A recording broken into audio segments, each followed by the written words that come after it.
Good evening. ITV News Central has learned that a plane that crashed on Saturday, killing a couple from Warwickshire, had been involved in an accident previously. Businessman Lewis Tonkinson died with his wife Sally when the light aircraft he was flying came down in Woodland in Hampshire. Their 6-year-old son was also on board but survived. Callum Watkinson reports. Picking through plane wreckage in remote Woodland, specialists continued this investigation today, seeking to determine what brought down this plane, killed the pilot and his wife, and left their 6-year-old son orphaned and badly injured. Today, the Air Accident Investigation Branch confirmed that the plane they were travelling in, a 4-seat Alpi Pioneer, has been involved in a crash before. The official report said the plane crashed on the 29th of August 2011 at Shobden in Herefordshire. The left-hand door came open on takeoff and the plane crashed from a height of 5 feet. This resulted in damage to the nose wheel and propeller tips and a detached door. It was in that same plane that Lewis and Sally Tonkinson took off from the Isle of Wight and crashed in Woodland near Popham in Hampshire on Saturday afternoon. Outside their home in Warwickshire today, flowers, shock and sympathy for a young boy now left alone. Well, it's terrible, terrible. You don't expect it to happen to you next door, do you? It is really bad. Yeah. But, you know, the little lad, I dare say, if he pulls through, which I hope he does, they've probably got relations to look after him. I hope so anyway. George Tonkinson has now regained consciousness, according to his school. In a statement, they described him as a lovely little boy who would need the support of those close to him at this difficult time. The Air Accident Investigation Branch of the Department of Transport confirmed it is investigating. It could be that a 6-year-old orphan may have vital information that could help. Callum Watkinson, ITV News. A murder investigation has begun after the body of a woman was found in a primary school in Shrewsbury. The woman, who's thought to be in her 20s, was discovered just before midnight at Harlescott Primary School by a police officer after concerns were raised about a local woman. 2 men, aged 32 and 39, and a 31-year-old woman have been arrested on suspicion of murder. The school was due to open tomorrow after the Christmas break, but will remain closed while the investigation continues. Meanwhile, West Mercia Police is appealing for help to find a girl from Worcestershire who's been missing since New Year's Day. 15-year-old Jordan Christie has not been seen since she went to the Odeon Cinema in Hereford at around 6 o'clock. She's described as white, 5 foot 3 inches tall, of slim build with brown shoulder-length hair and blue eyes.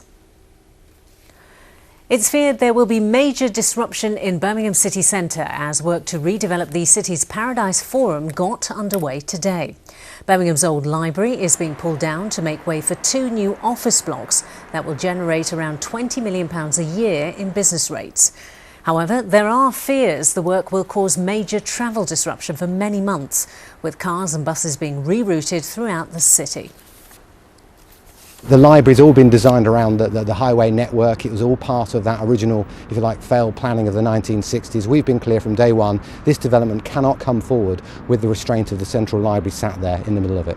It's going to be disruption, obviously there's no denying that, and what we're doing, we're working very closely with the city centre, with Centro, the public transport provider, to minimise disruption to the absolute minimum.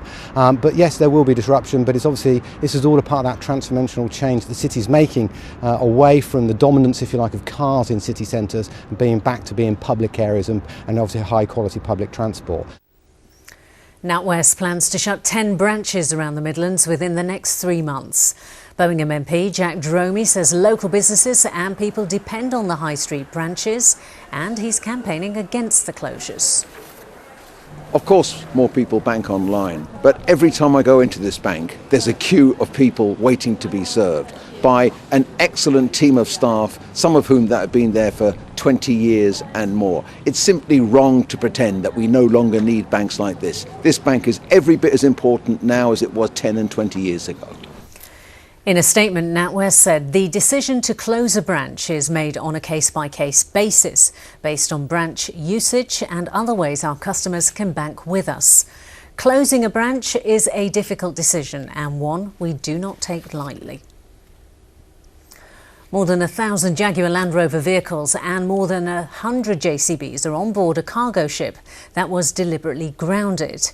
The vessel had just left Southampton when it steered into a sandbank to prevent it from capsizing.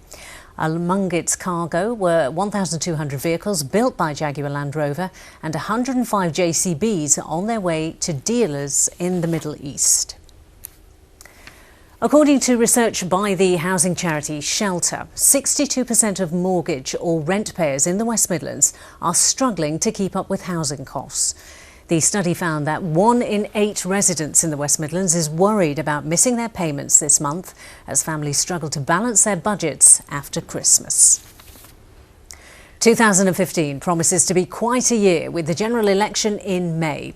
Key to the outcome is how the younger generation will engage with the political system, and that's where our Election 2015 school debate project comes in. If you're at secondary school and in particular Year 11 and above, then we want to hear from you. We want to know if you're engaged in the country's politics and whether the politicians are talking about issues that you feel strongly about. Our education correspondent Peter Bean has been speaking to students at one school in the Midlands to see how excited they are about the general election. And it is an absolutely vital election for our country. The election campaign is up and running, but is the younger generation up for it too? We taught to sixth formers at Beauchamp College in Oadby near Leicester. The basics first. Do they know the main players? David Cameron, Ed Miliband, Nick Clegg, Nigel Farage. They got them all, and so they should. They're all studying politics at A-level.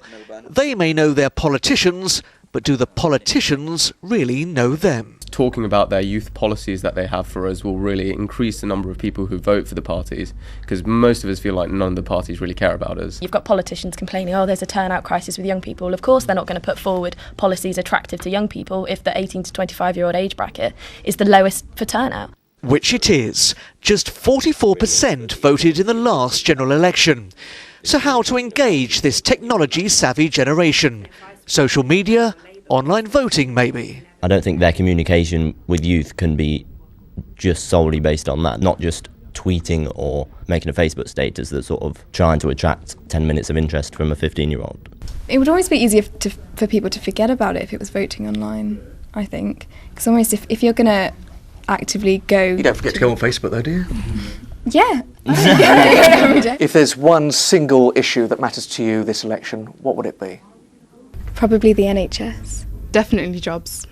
Tuition fees. The economy. The Scottish referendum saw 16 and 17-year-olds voting in the UK for the first time. Our students were divided over whether Westminster should follow suit. Much like the parties, Labour would give 16-year-olds the vote.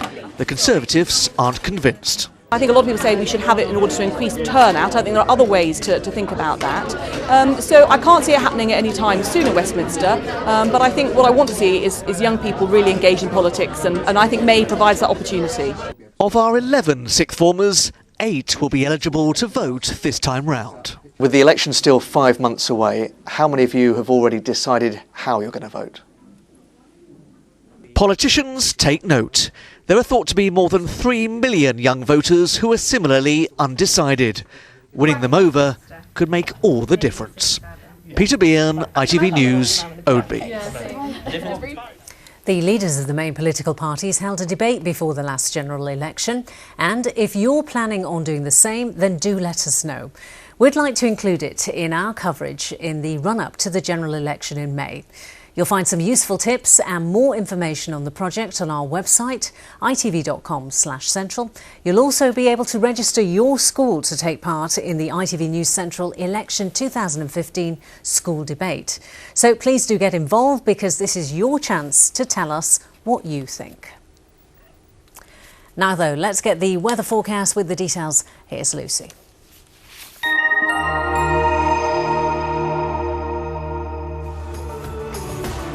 What's in store for today? ITV Local Weather, sponsored by Centre Parks.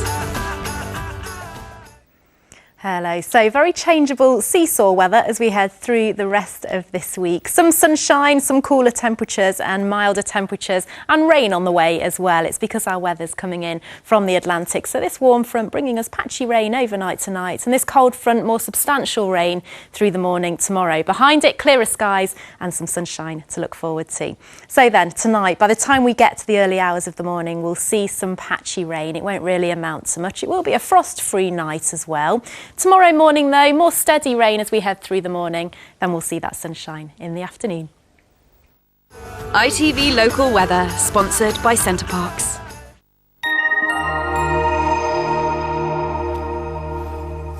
And that's all we've got time for tonight. We are back tomorrow morning within Good Morning Britain and, of course, back tomorrow evening at 6 o'clock. For now, though, from the late team, enjoy the rest of your evening. And from all of us here, good night.